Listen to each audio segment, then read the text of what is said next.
Prazon Zsófia vagyok, a Néprajzi Múzeum munkatársa és az Etnomobil kiállításnak a rendezője. Egy olyan kiállításban vagyunk, ahol nagyon sok múzeumnak az anyagát lehet megnézni. Én most kettőről szeretnék beszélni. Az egyik a Váci Dragor Ignác Múzeumnak két, hát látszólag nehezen a témához köthető tárgya.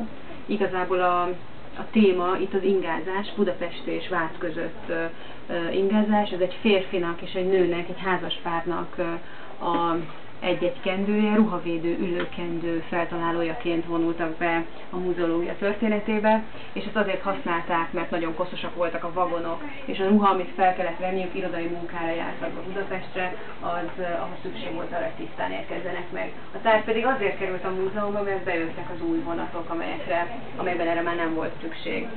A kiállításban közreműködik a Veszprémi Lackódezső Múzeum is, két anyaggal is, az egyik az kifejezetten egy helyi, vagy legalábbis egy közeli történet, ez a tavalyi devecseri iszap katasztrófának egy tárgycsoportja, egy családnak, egy 3 generációs családnak az emléktárgyai.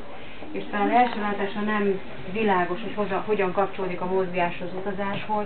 Itt a menekülés az a fogalom, az élet mentése, ami ezeket a tárgyakat ehhez a témához kapcsolja. Nekünk pedig abban segít, hogy a látogatókkal nagyon tág keretek között tudjunk beszélni arról, hogy miért, milyen formában változtatunk helyet, és rá kényszerülünk ebben az esetben, de hát nyilván van amikor egy szabadon választott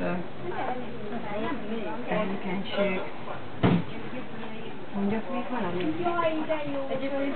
Mai nap vagyunk itt Veszprémben, az egykori Skála előtt, mindenkit szívesen látunk, és 2 nap múlva megyünk tovább Szombathelyre, ez egy országos turné, aminek az egyik állomása Veszprém, mindenkit szívesen látunk.